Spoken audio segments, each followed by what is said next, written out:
Here we go with On Top the Cage's presentation of the Divisional Round weekend of the National Football League playoffs. No fancy name, like wild card. Super Divisional Round. Super Divisional Round. I played the Divisional Round show back, or at least the intro part of it from last year, because I looked at it and it was 46 minutes long. I'm like, holy shit, how did we make it 46 minutes? And you questioned me about why is it called the Divisional Round? Oh, yeah. Somebody responded. I remember. I did the research. It's because there's 8 divisions, there's 8 teams left, and theoretically, if all 8 division champions make it, that's where we stand. That would be chalk. We do have chalk on one side of the table. We do not have chalk on the other. We'll talk about it in a bit. But yeah, no fancy name. We are back to our regular shoot day of Wednesday. Last week we shot the show on Thursday. It went up on Friday. I didn't like it, but hey, some things are more important than others. It was Dan's daughter's birthday, so we certainly were going to accommodate that. So anyway, I said I watched the last year's show, the intro back a little bit, and I'm like, how did it get so long? And we were talking about the weather. The night before we got dumped on 15 inches of snow. It was that one. One of those. It was that one. I saw pictures on my Time Hop app. If you don't know what that is, that it kind of your pictures that you have from the previous years on the anniversary of it, whether or not it's 1 year, 2 year, 4 years, 5 years back, it shows you what pictures you took on that day. And one of the pictures was the driveway, which was ridiculous. And wait, is this one of the events where you covered your vehicle with the It tarp? did. It was perfect. It was my substitute Bronco, if you will. It was that Area 51, which is a kind of a cool color of blue. And I had come up. I put a tarp over I knew the weather was coming. I put a tarp over the vehicle. I never miss work. I went right through it. I talked about pioneering out of the neighborhood. I talked about when I came home, how and we had lots of wind too. There was drifting. Yeah. I talked about how everybody's front yard looked amazing, like majestic and picturesque, and like Ansel Adams, except mine when I got home because it was Oakley. Because you have all those beasts. Yeah, and it was Oakley who loves the snow, and it was like a herd of elephants. I went through it, but that was last year's show. We'll see how long the intro goes. Obviously, we only have 4 games to pick, so pretty quiet weekend over here last weekend. It was our first weekend without anybody here. Certainly missed people, but it was So good. I had to show up with my dog. You did. Dan came over. Dan surprise visitor on Saturday with Gideon, his dog, which was super awesome. Apparently, Dan and I are not allowed to watch good football together. He showed up around, 6 or so p.m. Halftime of the first game. That was San Francisco and Seattle. Which was a blowout. Yeah, we watched. Here's what happened, and I wrote it down, actually.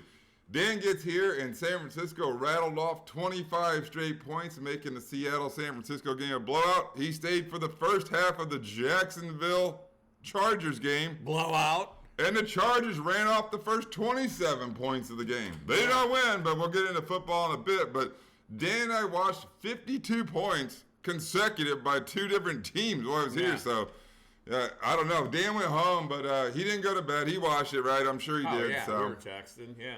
Speaking of watching it, Tom, my father-in-law, well, Teddy FaceTime us while he called in. We had a good time, regardless of the football not being necessarily competitive while we were specifically watching those parts of the game. He called in and alerted me that the NFL Network got the best of Tom again. My father-in-law, who's awesome and loves the Dolphins, I found myself rooting like crazy for their team. I'll probably talk about it again later in the show.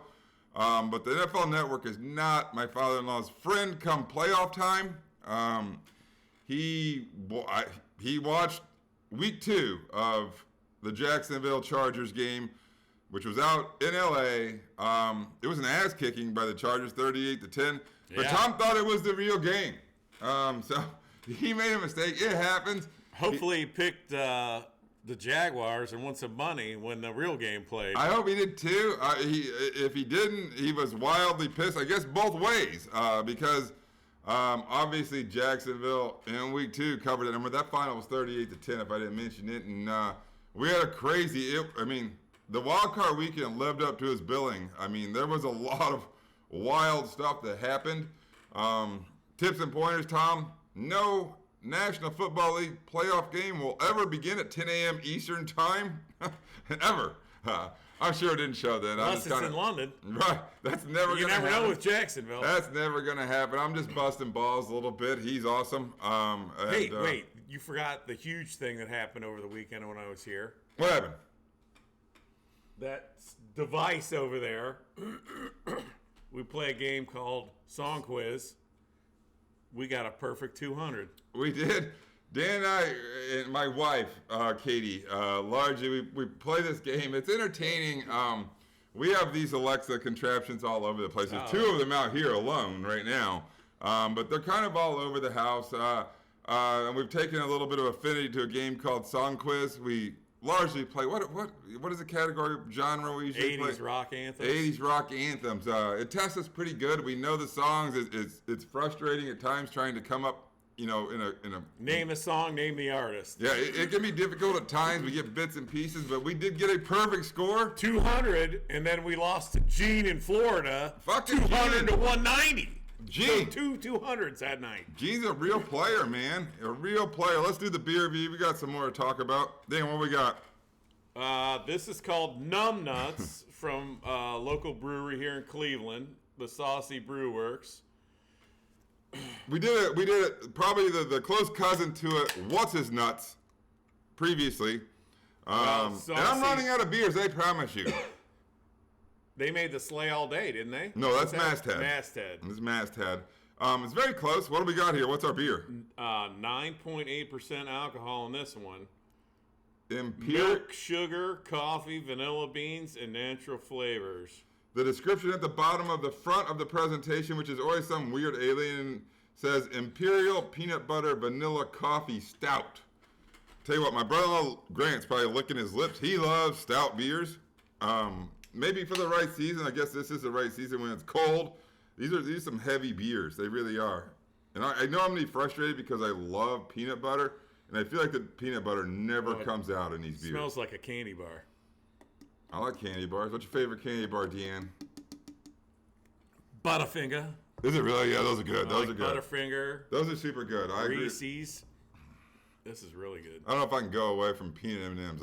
Peanut M&Ms. If it's a candy bar, if you will. What candy don't you like? We should start there. Almond Joys. I don't like coconut. Really? I do not like coconut. You either love it or hate it. It wasn't necessarily a fan. I got to go back because I apparently have a big affinity for candy. Like the Zero Bar, I never cared for that much. I mean, that's old. Zero Bar. Blue wrapper. I like whatchamacallits. Take Fives. I like Take Fives a lot. That's up on the hierarchy for me. I think we've done this before. We have? Just talking about candy bars. Probably at Halloween time, trick-or-treat time, Maybe. I'm sure. Oh, sure. Something like that. So, anyway. Yeah, Dan was a surprise visit over here. It was fun. That's good. Coffee, hazelnutty. It's really good. I like it. Numb nuts. Can you get the peanut butter? There's definitely nutty taste to it. It's good, man. It's really good. Yeah. Called several players on the football field numb nuts before. I'll tell you what. I hear that. So, anyway, views are up. I appreciate that. Along with that comes some hate on the Facebook pages and things like that. Good grief. Yeah, that's all good. It comes with the territory. All publicity is good or bad. Hey, we run a business or whatever it is, and Google reviews and things. They're real. Nobody puts up like a great Google review. It only is when it goes bad, right? Hey, there's no complaint department and on top of the cage, so no, it's fine. It's fine. We're volunteers. One came in on Sunday, and I had quite a few drinks already, and I saw it, and it was something like, "Get real jobs. You guys can't pick games for sure," or something like that. What are you talking about? I saw it. I fired back like immediately. And I want to say it was Mario. Mario, you made the show. So he responds after I rip him a little bit because I had plenty of drinks, right? So I rip him pretty good in regards to this type of thing. He's like, "Yo, chill. I watch your show every week." and I apologize, but I'm like, how the hell am I supposed to know that? Get a real job. You guys suck type of thing. He didn't say exactly all that, but Mario's on this show. I hope you do watch religiously. We have real jobs. We'd like to get really good at this so we can quit those real jobs. Yes, this is a way better gig than my attorney gig, Dan's drinking beer, selling gig. Yeah. So, yeah, I wish this would be fantastic. Yeah, that would be amazing to do something like this for a living, I suppose. So, other things, my sister and brother-in-law, my sister Kim and my brother-in-law Tim, who we always go down there for Thanksgiving. They are Cincinnati Bengals season ticket holders. They were down there for the Bengals game against the Ravens, so they had a good time. And I was texting back and forth, and they showed me their seats, and it was right at the goal line or whatever it was. They looked like they had really good seats, but he referred to the Ravens as Ratbirds, and I'm like, oh yeah, the Ratbirds. And here's what happened. I'm like, oh shit, he does watch the show, because I didn't think my brother-in-law watched the show at all. And turns out, I don't think he still does, because no, it's a Pittsburgh thing. He's from Pittsburgh originally. They got it from me. I thought it was you. It was me. Is it you? Hell. Come on, really, or is it a Berg thing, as he wrote? Dave took it back to Pittsburgh. Maybe. The Ratbirds. It ain't Pittsburgh. I ain't giving them credit for that. Get the hell out of here. That's funny. Freaking Ratbirds. That's funny. Pittsburgh. So last week, Dan went 3-3. We were both 3-1 going in the last two games. Dan ended up losing the last two games. Went 3-3. He did hit his best bet, the elephant pick with the New York Giants, who were getting 3 points and won the game outright. I went 4-2. I lost the elephant pick. My best bet was Cincinnati. They won by 7. The number was 8.5 that they had to cover. It didn't happen. So, but there was plenty of drama last week. I feel like the wild card weekend or super wild card weekend did live up to his billing. I mean, talk about wild changes in games that happened. I mean, teams down by 17 points, teams down by crazy. 27 points. You know, coming out on game top. that turned out to be a blowout. Right. A kicker that can't kick a freaking extra point. Dan's alluding to Brett Maher, who is the Dallas Cowboys.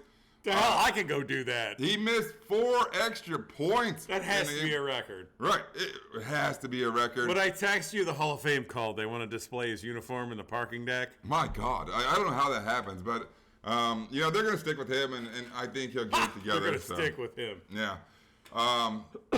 Speaking of that, divisional round called, and I mentioned it to, 8 divisions. It is chalk on the AFC. The 1, 2, 3, and 4 seeds did survive. That is not the way on the National Football Conference side of it, the NFC side of it. It's 1, 2, 5, and 6 that advanced. Welcome to the party, the number 1 seed in the AFC, the Kansas City Chiefs. And welcome to the party, the 1 seed on the NFC side, which would be the Philadelphia Eagles. So, other nuggets of that, we kind of ripped on the NFC East a little bit, or you did more than I did, I think. All 3 of the NFC East teams advanced. They're all they're 3 of the 8. Yeah. I don't know what that percentage is. I was thinking about that. I'm like, I got to watch the NFC East again. It's got to be 40+% of the tournament belongs to the NFC East at this point in time. We'll see if one of them makes it to the final game. I don't know. But yeah, we'll talk about all the wild games. I think we're on to football. I don't know how long that intro was, but I don't know. It's going to be a struggle to make it 46 minutes like we did last year. We'll do our best for you. Wow, you skipped them over Sunday dinner. Oh, I did. Dan. What did you cook?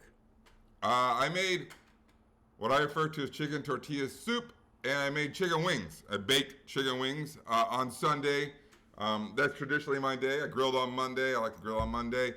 We did that, but I made that on Sunday. Dan, you sent me a picture. I apologize for skipping over it. Yeah. What do we have? We had, for my kid's birthday, I always, ask what they want, and I'll cook them something. And you guys went out for her actual birthday on Wednesday, and then you cooked something, though. Yeah, absolutely. Okay. It's more fun that way. What we got? We had strip steaks with green butter, potatoes. What is green butter? Green butter, man. Green butter. I had my shit comes in a light yellow color. What do you mean green butter? What does that even mean? No. I had a stick of butter, room temperature, diced up some fresh parsley, some garlic. I thought the shit was like spoiled white or something. pepper. No. Put it on the steak, let it melt on there. It's freaking awesome. You grill, smoke. I smoked the steaks for probably 20 minutes, then finished them on the propane grill. Get a nice sear on 150. Done. Yeah? Internal temperature. Fantastic. Where'd you get them from? I went to Sam's Club. Sam's Club. Yeah, the big stores, the big box stores, the BJ's, Sam's Club, the Costco's, they have pretty good meat. It's hit and miss, I swear, here. We got a couple of, normal grocery stores here, the Giant Eagle and Acme, and they have decent meat, but you're right. Like the big box stores like that. The steaks are fantastic. Yeah. You'll pay the You know price, what man. pissed me off? What, the price of eggs? No, no. Holy My fuck. wife asked me, she was going to cook dinner tonight, and she was going to make an omelet. And I was like, oh, you can't do that. There's only one egg. The bird That's flu. it. I'm The like, bird flu. They're $6 a dozen. It's fucking nuts. I mean, before the bird flu, they were up to $2.50, but before that, it wasn't maybe 2 years ago, and it was like 99 cents a carton. Ridiculous. But eggs were the cheapest thing you could ever make, and I like eggs. Sam's Club, and I don't know if anybody's got a membership out there. I'm not, I just happen to have a membership to Sam's Club, but I go in. You're not too cool for school for having a Sam's Club membership, bro. Well, you might have a Costco or BJ's, Right. know, but I go in. I have Costco's 4 good. items in my cart. Yeah. It takes me forever to check out, and then I have to wait in the line. The line was huge. I thought I was at Cedar Point waiting to get on a roller coaster to get out the door because they got to check again my receipt and what's in my cart. I'm like, I got to check out twice at Sam's Club. And I know the reason why. I know the reason why. Because of all the self-checkout bullshit. That's right, because you have to do all of this shit on your own now. Like, it's ridiculous. I'll check out my own stuff, but on Sunday I usually do the grocery shopping for the week. It's a pain in the ass. If you will. And I should get a discount if I have to check out my own groceries. I agree. I completely agree. There should be like a $10 reward at the end for doing your own stuff. Yeah, I mean, it's bullshit. I completely agree. I never do this. I mean, if I have 5, 6, 8, 10 items, I'll certainly do my own. But if I have a full cart, like a full buggy full of fucking groceries like I do on Sundays, I'm like, something's going to go wrong. At some point in time, the light's going to go on and blink, or I need help. The light goes on all the time. It was like 6 deep. They had like 2 people working. Sunday's a busy day at grocery stores. We all know that. I did the whole buggy full of my thing. I mean, Dan's beer that I got to buy. Every Sunday, new 12-pack of beer for Dan. Oh, Bud Light when he comes over here. It was your Just buy a beer. case. It was your... It doesn't fit as well. Oh, yeah. It was your beer. The light blinks on, blah, blah, blah. But I made it. Oh, yeah, because they have to come check your ID. Right. Yeah, it's such horseshit. I don't have much hair on my head. Come on. Yeah. It's pretty clear. But they should do a face ID, like, do you look 21? Yeah. Type of thing. I don't know. Yeah, the grocery store can certainly be a challenge. It's so stupid, and they should have one cash register with a human being working at it. So if you wanted to pay with actual cash money, you can get the hell out of there. Yeah, grocery stores are difficult, especially if you go in the prime times, and that's the weekends generally. I mean, it's going to be packed on Saturdays. That was it's my packed problem. On Sunday mornings. Usually, I don't go to Sam's Club on Saturday, and that's what happens. That's when you do all your errands. Huh? That's when you do all your Not errands. to Sam's Club. No, I'll do the fruit stand and no. Sam's Club not on Saturday. Dan's a bargain shopper when it comes to food. He goes like 3 to 4 different places. Oh, hell yeah. I look at the coupons, man. That's What's on sale? Yeah, coupon cutter? They come not today. anymore. I look at the circular. The circular comes on. What's well, on I look sale? at them online, but they come on Tuesday in the mailbox. They came in Tuesday today, right? Today, I didn't get them today. Or I get the mail. My wife leaves them out for me Wednesday? because she knows I like it. Look at them. Does she ever do the grocery shopping? Every once in a while, if she needs something. The viewers are fast forwarding right now. They're like, we've had enough of this fucking grocery talk. Like, this is stupid. Let's go, man. This is real life. All right, let's do it. We're on to the football games. That's why you guys tune in, pretty sure, as opposed to Dan and I's bullshitting. In any event, like I said, welcome to Kansas City, the party. They're the 1 seed in the AFC. They are hosting Jacksonville. Jacksonville did win their division. They are the 4 seed. I mentioned it. Chalk. Kansas City's a 9-point favorite in this game. Over-under is 53, which is a pretty big number in the National Football League. This is a rematch of Week 10. Kansas City won 27-17. And what I refer to as a battle of the former Philadelphia Eagle coaches. Andy Reid, yeah. Doug Peterson. Yeah. And Doug Peterson won a Super Bowl with the Philadelphia Eagles. Andy Reid did not. He made it to the Super Bowl. They did not win. But a battle of that. So let's talk about the away team first, Jacks, in that wild game that they won 31-30 against the Los Angeles Chargers. They were down 27-0. They got a touchdown right before the half, making it 27-7. And everything went their way after that. They only gave up 3 more points in the game. Trevor Lawrence was horrible in the first half. Threw 4 picks. Threw 4 touchdowns in the second half. They were a completely different team. I have more respect for Trevor Lawrence now than anything because of social media after the game. You know how he celebrated? He went with his buddies to the Waffle House. Nice. Yeah, there was this picture of him walking in the Waffle House with like 5 of his buddies.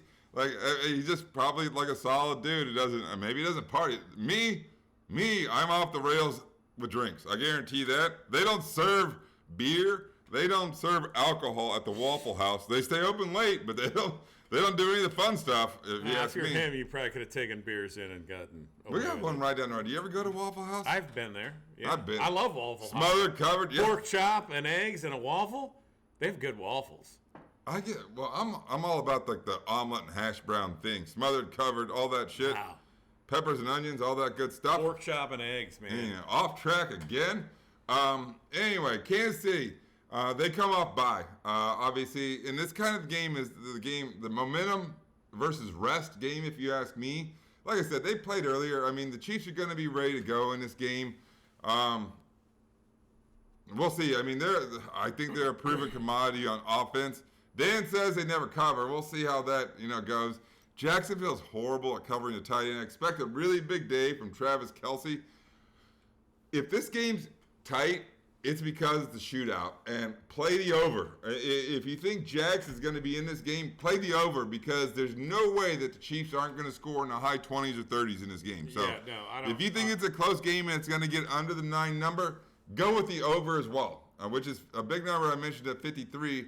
Damn, where are you going this way? I have a feeling I know. Kansas City coming off the bye. They play good.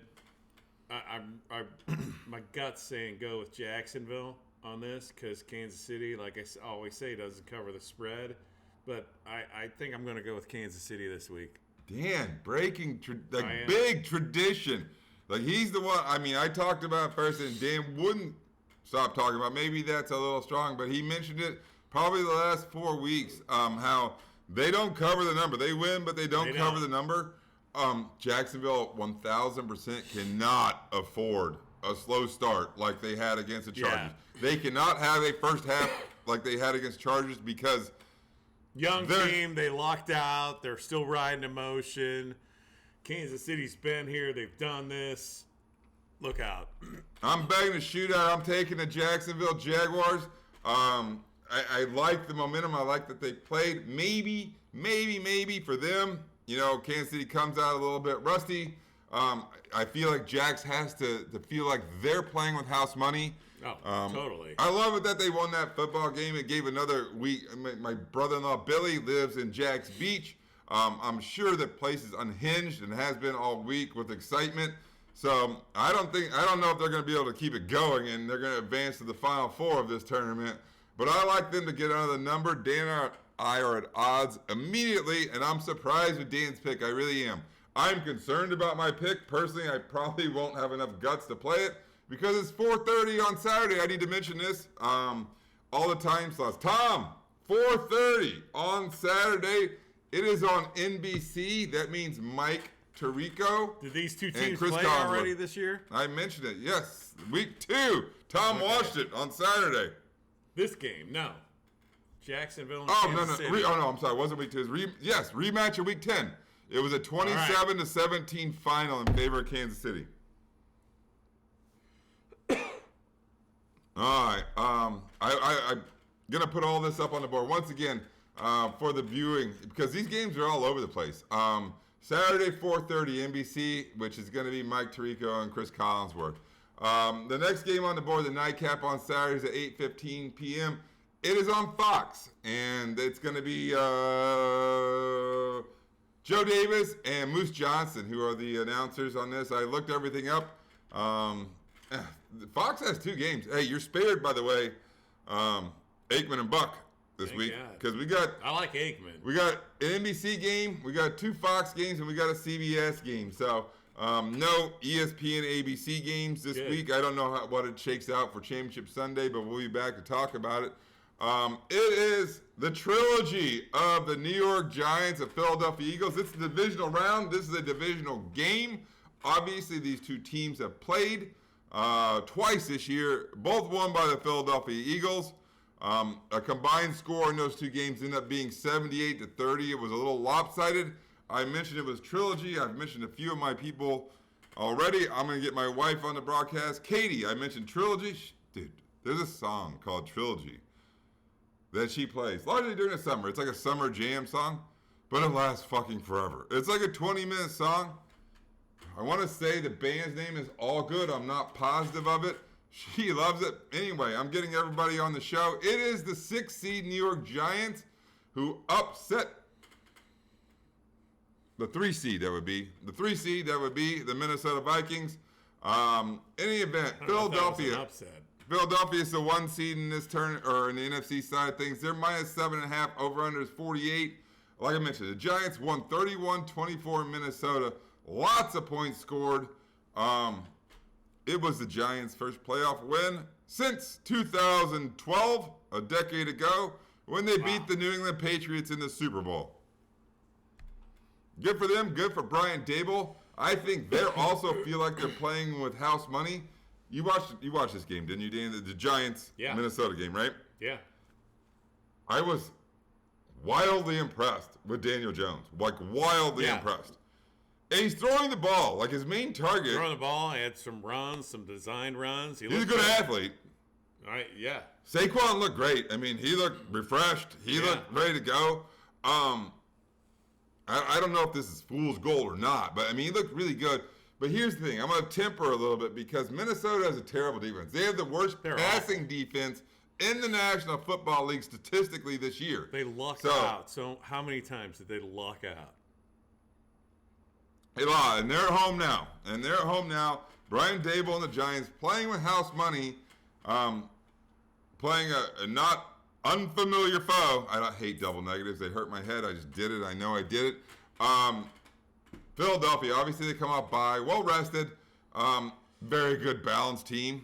Well rested, but the quarterback's rusty.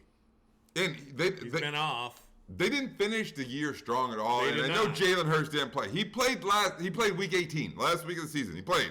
He didn't quite look like himself. I don't think he was quite healthy, but we're talking about 2 weeks later now.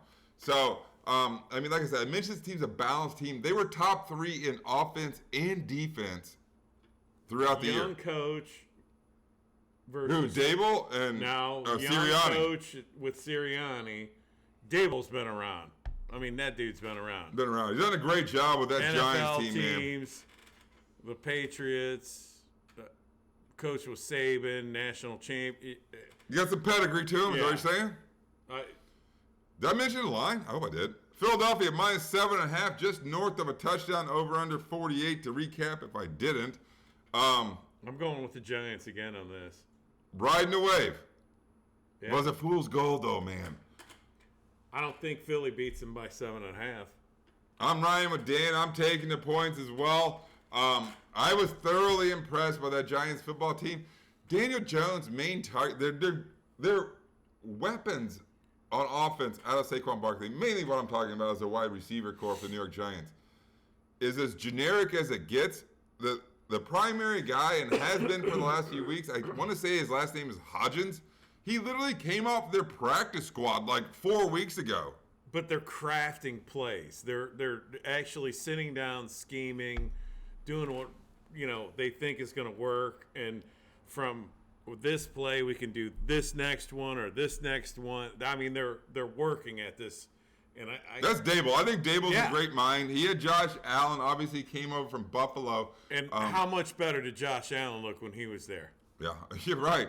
And I can't wait to talk about that game. It's actually next on the board, and it starts the Sunday slate, but we're not quite there yet. There are 8 teams left, and 7 of them, 7 the head coaches of the 8 are offensive-minded head coaches. The lone outlier is Sean McDermott, who I couldn't come up with his name last week. He's a defensive guy, mindset. I mean, it's an offensive league. I like Daboll. He does not call the plays. Mike Kafka, the former quarterback, calls the plays for the Giants. But once again, playing with house money. Dan's taking the points of the Giants. Yep. Me too. I'm riding it too. I was wildly impressed by New York last week. They went in and had kind of controlled that game. It was I'm not going to say it's back and forth. They had a touchdown lead. They didn't have a touchdown lead. They had a touchdown lead. It was back to even. Had a touchdown lead. I mean, people were going down the field right and left. Well, but they did a pretty good job. I thought they looked like posers before, but after that game last week, they looked like a team. I hope it's not fool's gold. I'm taking the points as well. Dan and I are riding together with the G-Men, the New York Giants. The second AFC game on the board, and I think it's the crown jewel of the weekend, the pearl and the oyster game. It is the Cincinnati Bengals, who are the 3 seed on the AFC side of things, traveling to Orchard Park to play the Buffalo Bills, who are the 2 seed. This is a rematch of the game that was not in Week 17, meaning the Damar Hamlin game where they got 6 minutes in. The score was 7-3 Cincinnati at the time. We were looking at a shootout. I'm not so sure the National Football League didn't do a disservice to the Cincinnati Bengals here, and this game should not be played at a neutral site, because if Cincinnati wins that Monday Night Football game that got stopped 6 minutes in where they were leading 7-3, if they call it final 7-3 Cincinnati, this game's in Cincinnati. Right, exactly. But they didn't do that. But at a minimum, so this is what my text was. They're getting screwed because of this game. I think that this game should be played at a neutral site. I do. Cleveland. Cleveland. That's perfect. Both the fans can That's drive. perfect. Buffalo's, how many hours from Cleveland? 3 hours, 3.5. Cincinnati's how many hours away from Cleveland? 3 hours, 3.5. There you go. Cleveland Browns. This is what I would go. Remember we were talking, and I sent that text. I'm like, Cincinnati got screwed. This is what I was talking about right here. I'm not so sure this shouldn't be a neutral site game. I think it's. This should be the neutral site game, not the freaking next one in Atlanta. Screw that. The next one's not. Well, you mean if Buffalo and Kansas City, if they both advance, and that's no given by any means. So, in any event, Buffalo, the 2 seed, Cincinnati, 3 seed. Dan, I don't necessarily agree with Roger Goodell's decision. Buffalo is a 5-point favorite in this game. The over/under is 48.5. Wild winning streaks for these two teams. 9-game winning streak for the Cincinnati Bengals. The Buffalo Bills have an 8-game winning streak. This is the first time that we've had a division game with that long of a winning streak for both combined teams. I mean, the bottom one being 8. So, obviously, these teams are flying high right now, but both of them have to play better. Man, there's freaking issues on both of these Let's teams. talk about the Cincinnati game at home at Paycor Stadium. Okay, they lucked out because Baltimore called a dumbass play. The Ratbirds wanted to do a quarterback sneak from like 2 yards away. 24-17 was the final. I forgot to mention it. It's Sunday, 3 p.m. Let me get there, and I want to talk about exactly. Don't let me forget what you just said, because I want to talk about it a lot. And I think Collinsworth made a great point. It's Sunday at 3 p.m., which means it's Nance and Romo, Tom. Nance and Romo, Sunday, 3 p.m. on CBS. And Dan's talking about the play at the goal line. And what down was it?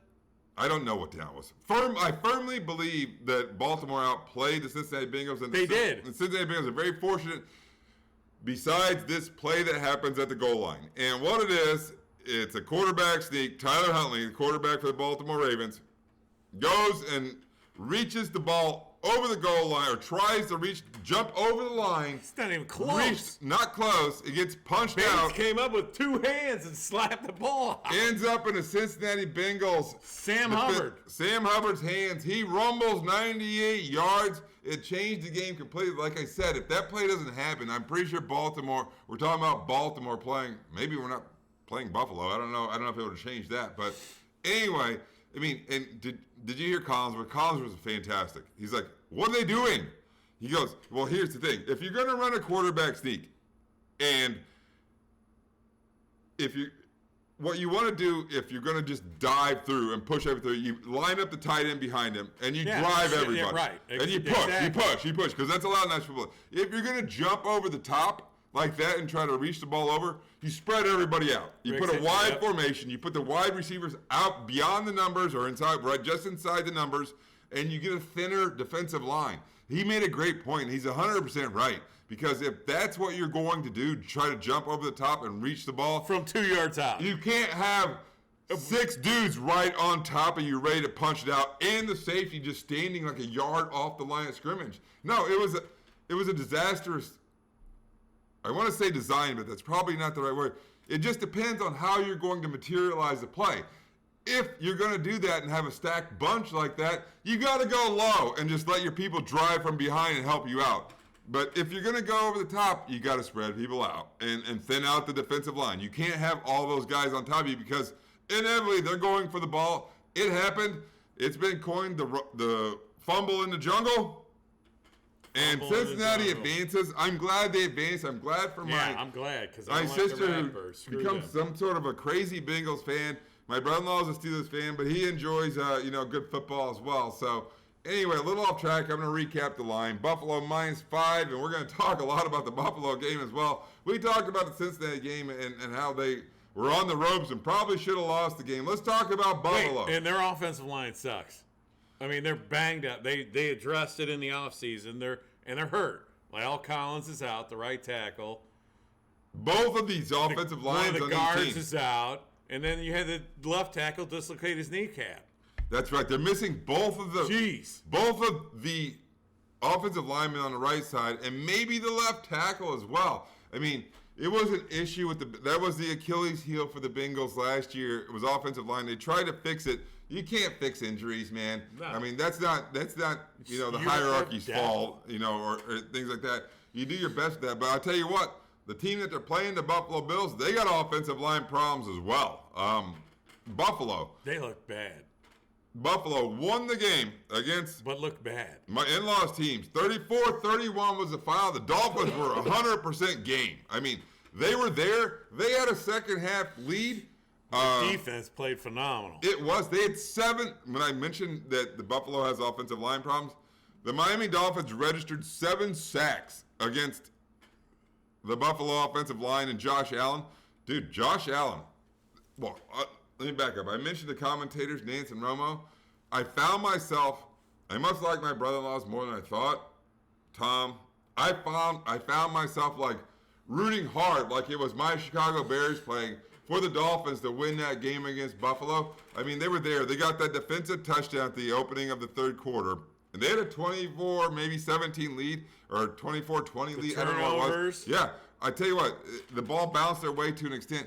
But meanwhile, their receivers could have helped out their quarterback a little bit early. Jalen Waddle dropped a couple of balls. Tyreek Hill dropped the ball. I thought the Skylar Thompson kid played well.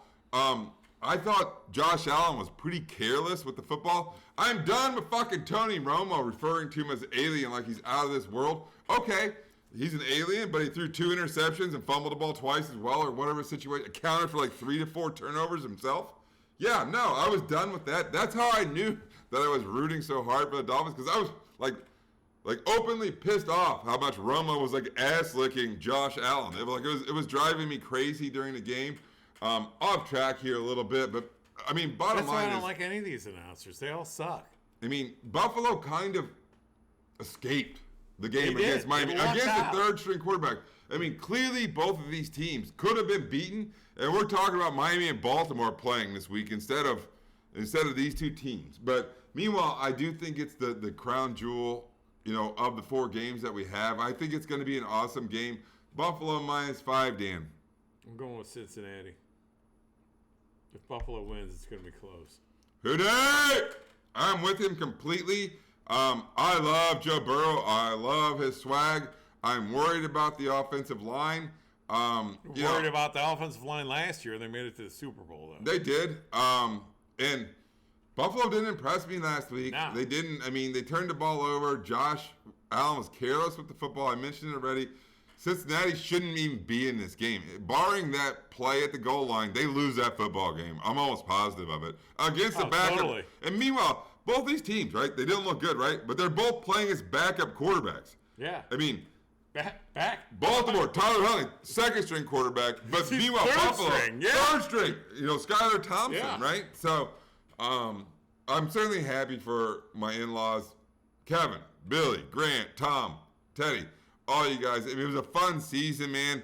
I wish it was continuing. It's not. I'm on the Cincinnati Bengals as well. I think this is a high-scoring game. I love Joe Burrow's swag. I think they have a chance to pull it out. I think it's going to be super tight.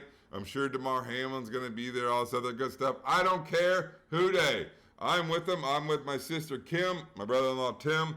Hopefully it happens. Hopefully they're having a party there. We have a nightcap on Sunday. There's our last game. It's Sunday. It's at 6:30 p.m. It's on Fox. Kevin Burkhardt and Greg Olson, who, I don't know if that's the 1 or 2 team. None of the Fox. Well, maybe we get Tom Brady. Remember Tom Brady was supposed to retire, right? Yeah. And he signed that deal with Fox, right? And then he got backed out of the deal. So he throws away this like monstrous deal as a commentator for Fox. Throws away his marriage with Giselle for that shitty fucking football team down in Tampa Bay. I mean, like horrible, like a horrible season. I don't know, man. Is he going to play again? I don't care if he plays again. I think it's still going to fall on his face. Tom Brady, maybe the best quarterback, maybe the best player that's ever played in the National Football League. He's got the rings to back it up. But meanwhile, dude, I think it's time to ride off into the sunset. Anyway, that has nothing to do with Sunday's game at 6:30 on Fox. It is, how about them Cowboys? The Dallas Cowboys traveling. How about that kicker? Traveling to San Francisco to play the 49ers. The 49ers are 3.5-point favorites in this game. The over-under is 46.5. Dallas is the 5 seed. They are the 3rd team that we're talking about now from the NFC East. The 2 seed is the San Francisco 49ers. Dallas comes off an absolute beatdown of the Tampa Bay Buccaneers on Monday night. A little bit of disservice, I think, playing on Monday night. They got way less time to prepare. You know, the 49ers played the opening game on Saturday. They played the early game, the early window game on Saturday. Oh, yeah. The Cowboys played Monday night, like the last game, by far. NFL, yeah. So, anyway, did that pirate ship sink? It should have. It was a mess, man. It was a mess. Fell out of the stadium. Let's talk about Dallas's 31-14 drubbing of the Tampa Bay Buccaneers. And Dan sent a text to me while we were watching the game. We were both watching the Manning cast. By the way, the Deion Sanders interview on the Manning cast was awesome. I loved it. In any event, Dan said, remember to mention Mike McCarthy's sweatshirt. Oh, my God. Did you see that stupid thing? It was like cartoonish, right? Yeah. It was so dumb looking. I think it's retro or throwback. Football on a donkey. A football player with an old school helmet on a donkey. I hated it. I'm pretty sure it was a logo way back when. But he looked like an idiot wearing it. But you guys have it too. I mean, you guys have that Brownie the Elf guy. The Bears have kind of cartoonish Okay, well, stuff. my head coach that they're showing on TV all the time because everybody's waiting for him to be fired is not wearing that. Dan did not like the attire from Mike stupid. McCarthy. He told me to mention it. I'm like, why the fuck am I mentioning it? Yeah. Okay, but he asked me Wear a to. blue sweatshirt with a star on it, baby. That's me. Oh, not the freaking idiot with on a donkey. Star's a great logo, right, man? Great logo, Well, right? I hate the Cowboys, but Everybody hates the you gotta have a Cowboys. better look than what McCarthy had on Monday night. I hear I mean, you. that was stupid. That's something your kids wear. I don't know. I mean, maybe I don't know if that's dictated by anything. I don't think so. You know what? If that was in my locker, okay, I'm going with a T-shirt. I ain't putting that on. Dan's like, fuck you. I'm wearing my Carhartt.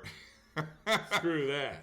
Maybe, I don't know. You get fined, man. You get fined right and left in the National Football League. I ain't wearing that. So, That stupid cartoon. Did anybody else on the sideline have that cartoon logo on? I don't know. I mean, I paid no he's attention to it. kind of guy built like me, a little beer belly, portly fella. Probably likes his red meat and beers. But what's wrong with that? Get the hell out of here. I wouldn't be wearing that. Fucking National Football League head coach, and you want me to wear that? I'm guessing his outfit was like laid out like it's his wife in the locker room and said you're wearing. I don't know. I don't know that any of that. Anyway, we'll try to get to the bottom of that. We need an errors, omission, stats guy to help us look into that. We don't have that. We don't have the budget for that bullshit. Anyway, we got to recap this. San Francisco 2 seed minus 3.5 over under 46.5. Dallas 5 seed. Can we talk about the kicker? Where did that guy come from? Hold on. Let's talk about the overall performance from, and Dan's 100% right. Brett Maher, I guess I'm talking about.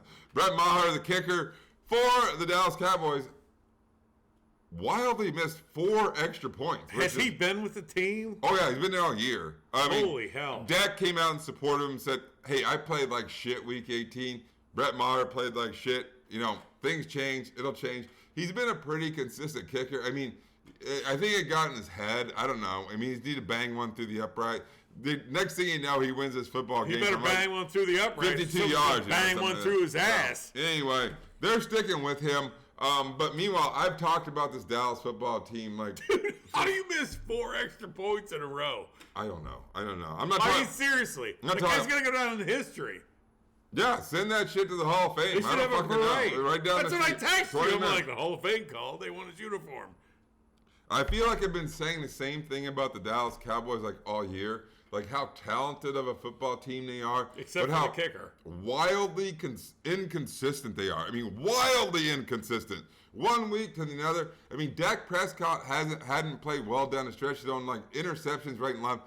He played a pretty clean game. There was no interceptions, and I didn't see him miss throws a lot. I mean, they played pretty good. I mean, they have a potential to play with anybody in the National Football League. That includes the San Francisco 49ers. That includes the teams that are left on the AFC side because they have the talent to do it. Whether or not they can put up, that type of performance 2 weeks in a row against a very, very good San Francisco football team. They haven't played this season. It's the one game where they haven't played this season, I guess we played 6 minutes of the Cincinnati Buffalo game. But these two teams have not played. Harkens back to the old days, the Joe Montana, days against whoever the hell was quarterback for the Cowboys. I don't think it was Aikman. I think it was probably Danny White or something like that. Type of thing. The catch. The catch. Dwight Clark. I mean, these guys played incredible games back in, I would say that's the early 90s. I don't know exactly. But here we go. I mean, San Francisco, they come off their 41-23 win against Seattle. They were down 17-16 at the half. I mentioned it early in the show. Dan came over. They rattled off 25 points. They're playing with Mr. Irrelevant, the last pick in the NFL draft in the 7th round, Brock Purdy, who started off the game kind of shaky, like he did. Maybe it's nerves. I get it. The second half, he played great in that timing offense of Kyle Shanahan. I freaking love Kyle Shanahan. He puts his players in the best position. I mean, this San Francisco team could win the whole tournament. Dan has them in his season prediction show going to the Super Bowl. I mean, they have super talented players after the catch. I mean, Deebo Samuels is amazing after the catch. George Kittle's amazing after the catch. Christian McCaffrey's a great receiving running back. They have weapons like crazy, and Kyle Shanahan exploits all that shit to the best of their ability. And, by the way, they have the best defense in the National fucking Football League. I mean, there's a lot to like about this 49er football team. They're minus 3.5, Dan. I'm going with the 69ers. The 69ers? Oh, 49ers. Don't get dirty on us now. Don't get dirty. I have no idea why it went that way. I'm riding with him. I love this San Francisco football team. Defenses win championships. I think that's part of it, even though it's a very offensive league currently.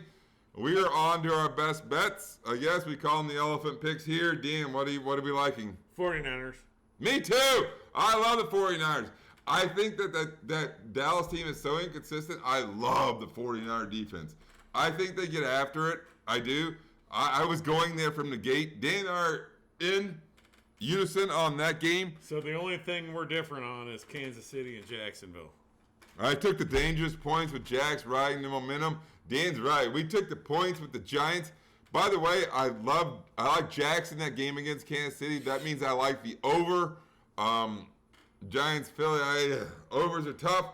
Traditionally, I mentioned it last week. 55% of the time, the under has cashed, which is the highest number since the mid '90s on that. So be careful with that stuff. Dan and I both love the 49ers. Play the Niners, minus 3.5 in this game. By the way, other betting nuggets, the Kansas City line against Jacksonville is minus 9 right now. People love betting the favorites. If you like Jacksonville, wait. If you like Kansas City, bet them now. Because I think that line goes to 10 before we kick that game. So in any event, it's a lot of fun. See you next week. Yes, absolutely. We'll be back next week for Championship Sunday. Back to 2 games. We'll have all those picks. Guys, thanks for viewership's up. Thanks for watching. Thanks for listening. We had a great time. I hope you did as well. Take care.